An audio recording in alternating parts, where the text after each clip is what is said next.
Threat about disadvantaged states, comma systems. No, what'd he say? Never heard of that. It's a lot of stuff. Okay, you want to link it in here? Yes.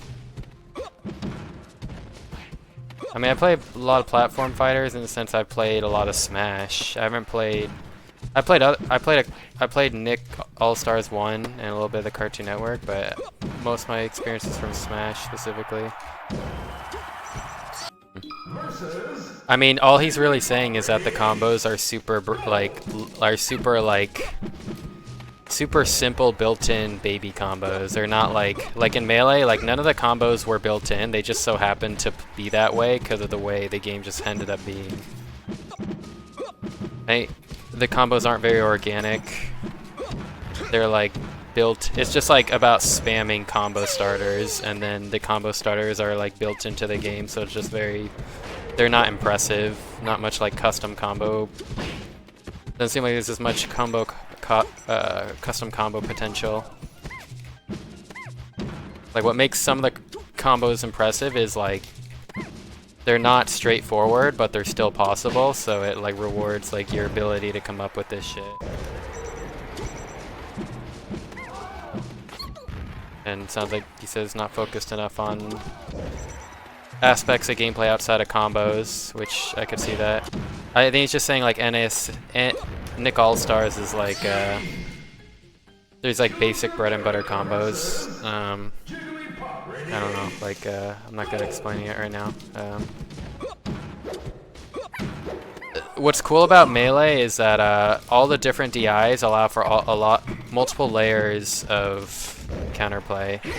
So like in Smash 64, all you have is Smash DI, so like the counterplay is reduced overall, because instead of having 3 different DIs, you have only one kind of DI.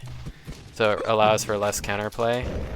Which basically the more layers there are in a game, the deeper the game is. And a lot of times the more fun it is, because there's more to learn and more to master.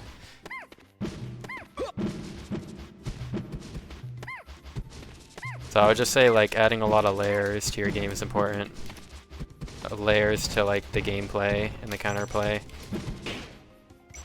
Like I guess from like a casual perspective, making mechanics overly complicated is probably not a good idea for casuals, because people just want to be able to pick up and play. They don't want to be overwhelmed by all these mechanics. But for a competitive game, I would say it's like kind of the opposite. Not that you have to like overcomplicate it necessarily, but Melee has like a lot of layers. That's what part of what makes it fun. There's so many layers. There's Smash DI, there's normal DI, there's combo DI, there's crouch cancel, there's ASDI. There's just all these layers. Input mechanics, something like SDI is too baked into what is about or something. I don't know.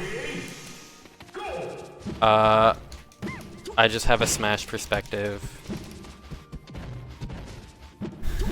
I mean, I like it coming from the control stick because it's more intuitive. I feel like a button would be.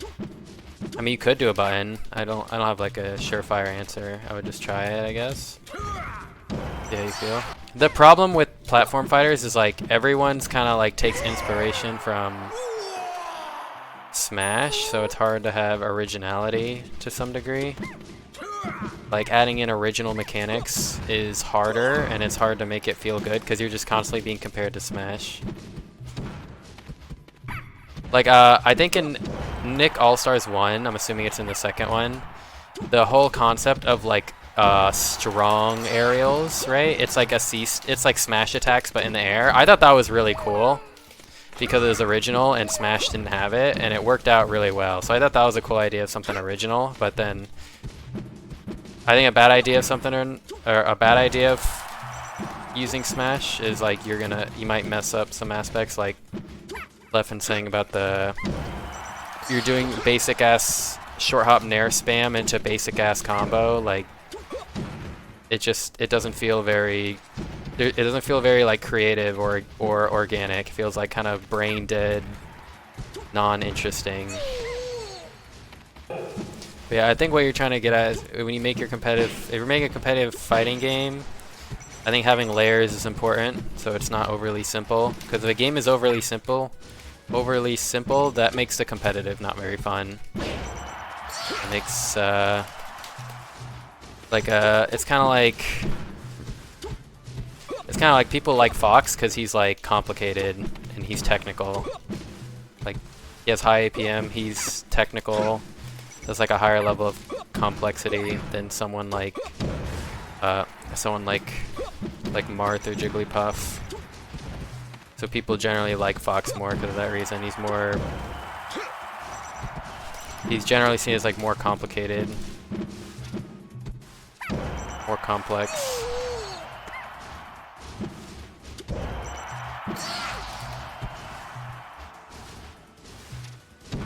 Both games can be competitive casual. Yeah, they can. I mean, Melee's casual, and it's also like insanely competitive, so you gotta make playing the game satisfying. You gotta make it feel good to play it and move around and hit people. Save attack should be. I mean, that's all subjective. I would say it's subjective because some people prefer Brawl over Melee. Some people prefer Melee over Brawl. Some people prefer Smash 64 over everything. So there's not like one objective best. You could argue something's objective. Like I would say you could say Melee's the best example because it's objectively like the deepest Smash game, so you could just copy Melee stuff, but there's still people who don't like Melee compared to Brawl. There's people who don't like Melee compared to 64, so it's still subjective. How do you think they show pressure make to a step at the speed the game is? That's just one aspect of the game's deepness. I wouldn't say that's like the main reason why Melee's deep. That's just one of them. Like, I guess Melee's like a good middle ground because in 64, it's like one extreme end of the spectrum where one hit on shield, they can't move at all, or their shield automatically gets broken by certain characters. So like, it's hard to shield at all in that game in neutral, like when you're in close quarters without just like getting completely destroyed. And then in Brawl, it's like on the other opposite of the spectrum, it's like shield is so powerful that you can just shield everything and there's very little repercussions compared to other games, or at least it's a lot harder to challenge it. So shield just becomes OP, but Melee's kind of like in the middle where if you hit shield, you can apply some pressure, but it's not like so easy to apply pressure that you can just have them shield once and you can just break their shield. Melee's like a good in between.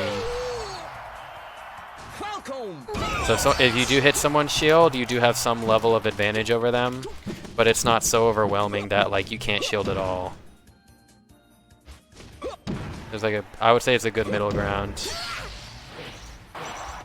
It also makes a person under pressure still have some degree of agency, which I think is good interactor to have. What do you mean? Well, shield angling is in like every Smash game. It's not an NASB? Oh yeah. Well, I'm just talking about Smash, because that's the only games I've really played extensively. But yeah, if we're thinking of all the games, then yeah. Slap City. I haven't really played Slap City. I haven't really played that many platform fighters outside of Smash. I've never played Rivals once. I don't think I've ever touched it. Shit is good in the same way SDI, DI is the person getting hit isn't just sitting there watching themselves die. You mean like it gives you a bigger amount of options to use, so that's another example of like adding layers. It's like, okay, you're not just shielding, you're shielding and you can angle the shield, so like I think the layers are important.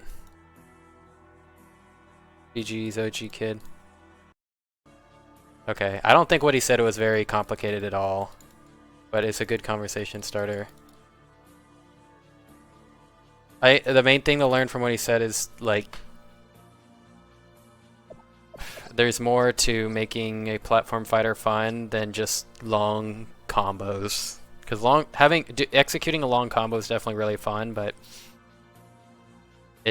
there's more to it than that to make it enjoyable. Like in Melee, generally, if you get like a long combo or like a long sequence, it took like multiple. It took like multiple skills to be able to execute it. There's not many like just like brain dead long combos. There's like wobbling. That's not really a combo, but it's like something more brain dead, or at least it's easier. It's not complicated.